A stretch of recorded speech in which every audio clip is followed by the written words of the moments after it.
Halo Sobat UN, perkenalkan nama saya Ahmad Sani, saya dari Tangerang Selatan, Indonesia. Saya bergabung di UN Sekretariat melalui program YPP di tahun 2017. Background pendidikan saya, S1 Akuntansi Unpad, S2 Columbia University School of International Public Affairs. Saat ini saya bekerja sebagai Associate Program Management Officer di Division for Ocean Affairs and the Law of the Sea di Office of Legal Affairs. Sebagai UN staff, kita dituntut untuk bersikap impartial dan netral. Namun ada berbagai cara yang bisa kita lakukan untuk menjembatani kontribusi Indonesia terhadap UN. Salah satu contohnya adalah saat ini saya bekerja di tim yang menangani masalah kelautan internasional. Dan sebagai negara maritim, Indonesia memiliki banyak sekali expert dan saintis yang hebat di bidang kemaritiman. Yang saya lakukan dan bersama-sama dengan teman-teman dari Permanent Mission dan juga Kementerian Luar Negeri adalah kita mencoba untuk memperkenalkan saintis-saintis dan expert tersebut untuk bisa berkontribusi di berbagai kegiatan yang dilakukan oleh tim saya ataupun oleh tim lain di UN Sekretariat. Itu adalah salah satu contohnya.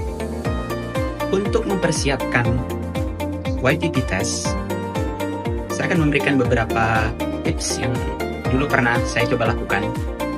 Kalau kita melihat YPP test, ada 3 komponen terbesar. Yang pertama adalah aplikasi. Untuk aplikasi, saran saya adalah yang pertama, tunjukkan experience baik sisi profesional ataupun pendidikan yang relevan dengan kebutuhan dari UN Sekretariat itu sendiri. Kemudian yang kedua, tunjukkan bahwa teman-teman itu fleksibel dari sisi penempatan duty station. Jadi bersedia untuk ditempatkan di mana saja. Komponen kedua kita lihat adalah tes tertulis. Nah, untuk tes tertulis sebetulnya tidak ada rahasia ataupun tips khusus. Practice. Itulah kuncinya. Nah, yang terutama adalah mempersiapkan untuk tes tertulis.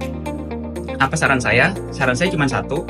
Sebelum tes tertulis, teman-teman harus belajar untuk mencoba writing in English.